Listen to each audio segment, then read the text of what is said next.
Hey, eighth grade. So, welcome to English class. And from what I can tell from just recently grading your work with the two Langston Hughes poems, you guys are really understanding these poems, and you're being able to take them a little bit deeper. And being able to do that on your own is huge because I know that from the poll that I gave, a lot of you showed a little bit of apprehension in reading poetry. You either think that it's hard to understand or you've never really had any experience with it. But uh, the brilliance of Hughes' poems is that they are very succinct or short, and not all of his poems are short, but these two are, and that makes them a little bit easier to understand, even if it's organized in a certain form that you're not entirely familiar with. So poetry isn't hard.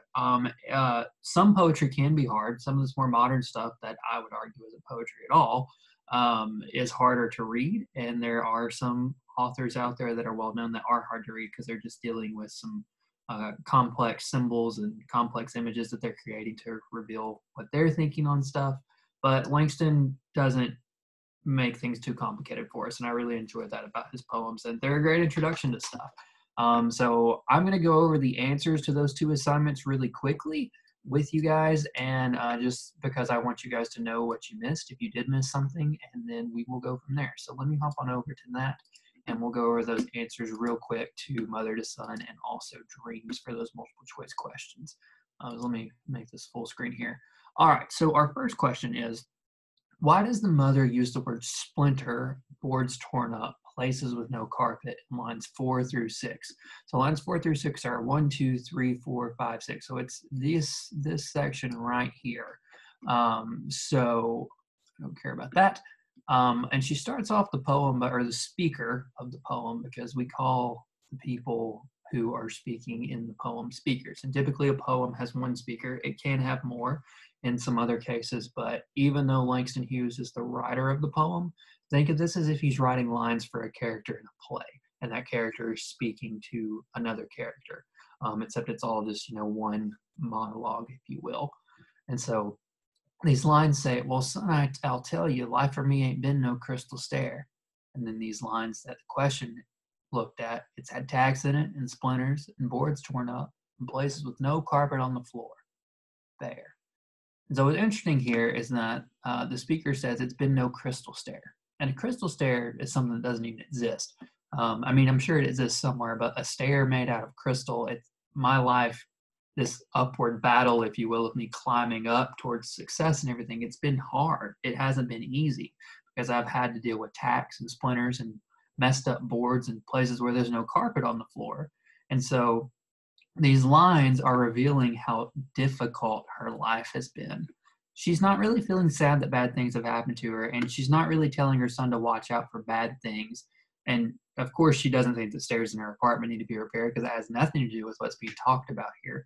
But in this metaphor of this, stair and this climbing the stairs and what have you, she's saying that her stairs, her upward climb in life hasn't been easy. And that's really what she's emphasizing, is how difficult her life has been. Now, in this next question, what do the mother's words, I still going and I still climbing, tell us about her attitude? So as this explains right here, and this is for me, in lines 3 through 7, the mother describes the difficulty of her journey. In line 8, but indicates a change, and she begins to describe how I's been climbing on and goes on to describe all of the progress she has made in life going up the stairs. She continues to fight despite the struggles and difficulties. Because as you can see here, lines 3 through 7 is what starts here.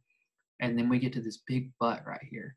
And a big contrasting word in poetry is always really important, because most of the time in poetry, you'll have like a problem, almost like it's a story, like a plot. Then there'll be a turning point most of the time in a poem, and it'll reveal something else, or at least in a poem that has somewhat of a narrative structure to it, or tells some kind of story. This but's really important because it shifts, because we're like, this is how bad my life's been, but this whole time I've been climbing on, reaching landings and turning corners and sometimes going in the dark.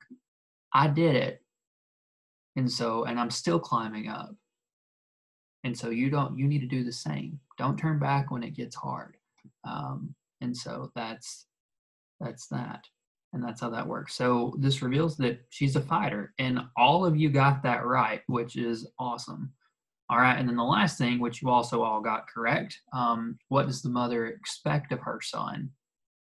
And as you can see up here, you guys all answered to never give up, which is absolutely right because she says, "So boy, don't you turn your back." Now, this poem's rather easy to interpret because it's a conversation. It's advice. It's a story that a mother is telling to her son, and it's very important message that she's giving to her son about don't give up when life gets hard. Don't give up when the world throws you a curveball, when the world throws you stairs that have tacks and splinters and boards. Don't give up when you find yourself suddenly stuck in your house for over a month because there's this big disease going on through the rest of the world, proliferating everywhere and spreading, and you can't do anything because you might get it too. Or worse yet, you may give it to someone else and be responsible for their death. And so we just keep moving on. And I think that the poem's very timely, even if that's not what it's talking about. But the message of it and continuing to move on is a really big deal. And so that is that. So I hope you guys enjoyed this. I could talk about this poem in a lot more detail. There are some notes here that you guys could look at if you didn't already that kind of reveal some deeper stuff that he's playing with there. But let's hop over to dreams and let me show you what happened there. So let's hop over here to notes. We can actually see what's going on. All right. So I enjoyed your responses to this. That was interesting. And then we get this 2-stanza, very short poem. Stanza refers to the sections of the poem. So this one has 2. Mother to son was one full conversation, so it didn't really have separate stanzas, but this one does. So we've got 2 here, and they're very short, 2 stanzas of 4 lines apiece. And so we're asked in this first question, which line is repeated to emphasize the importance of not giving up on something that is important to you? And all of you got this correct by answering hold fast to dreams. Because of course that is emphasizing the importance of not giving up on something that's important to you.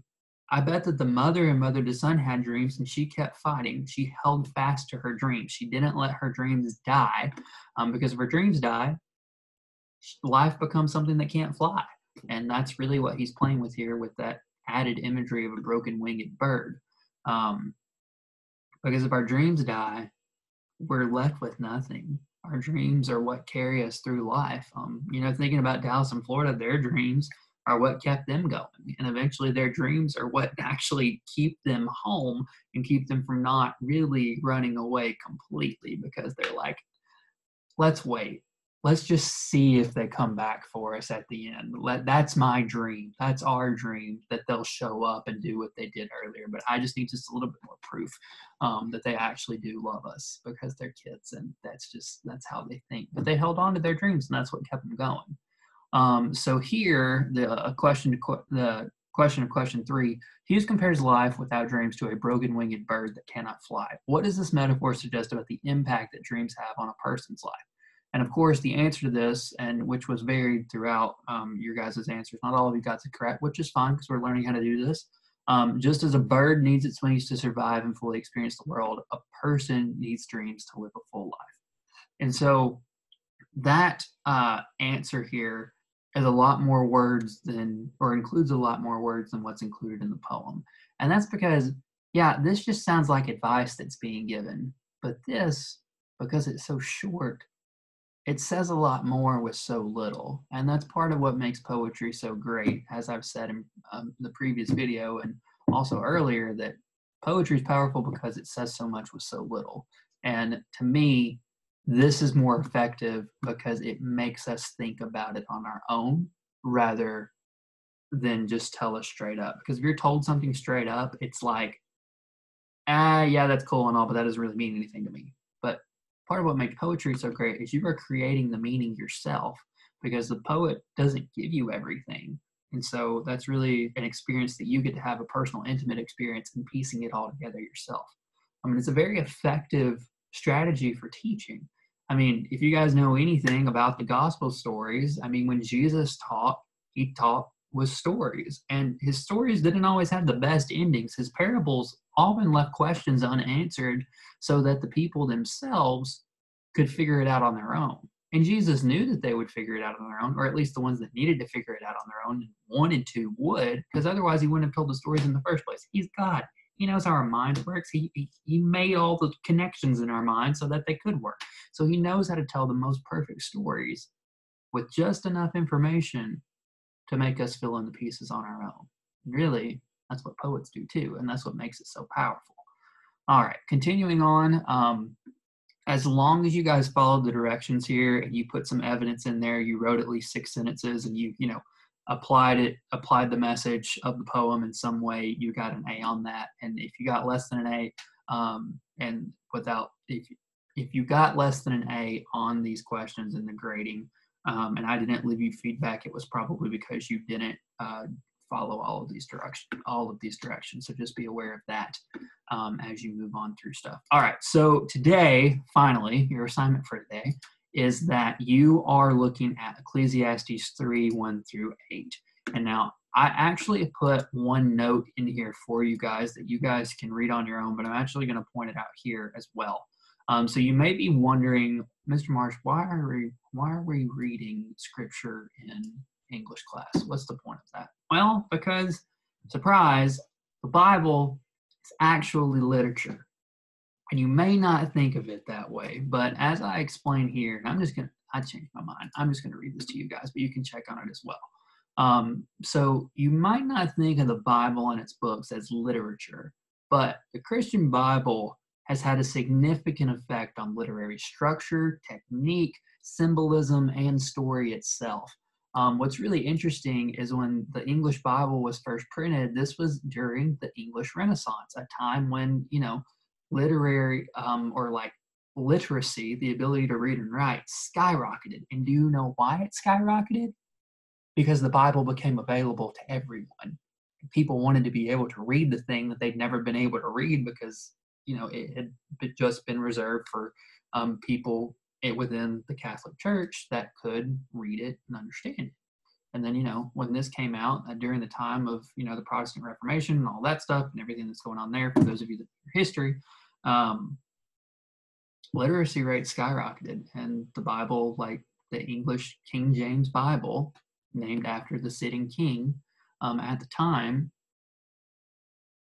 just made people very language conscious. And it did some incredible things. And I just think it's awesome that the Bible itself is what really caused a lot of people to be able to want, not only be able to read and write, but have this dream of being able to read and write. Shows you a lot about where their values were, even if history doesn't always paint them that way. But just going on from here, Shakespeare himself, someone who you guys haven't read much of, or maybe not read at all, but will read later on in your school career.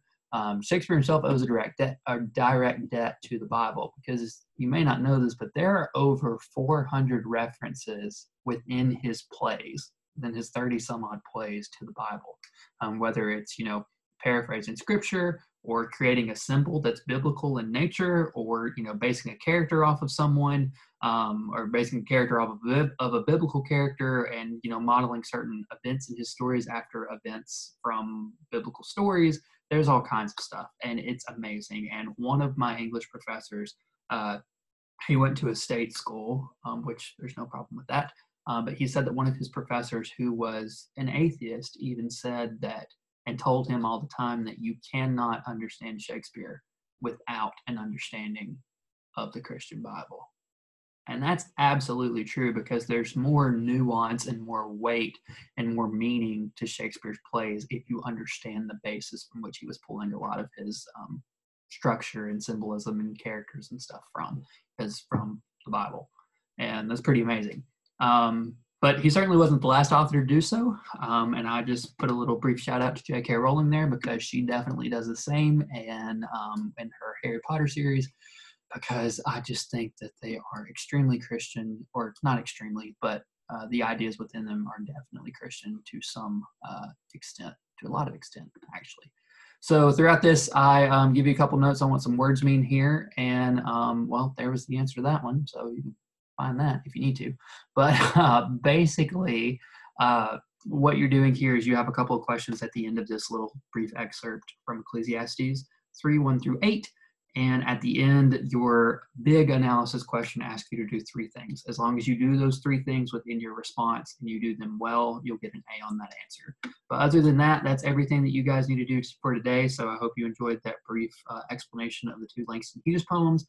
And then all you guys have to do today is just the work on the assignment for Ecclesiastes 3, 1 through 8 on Actively Learn.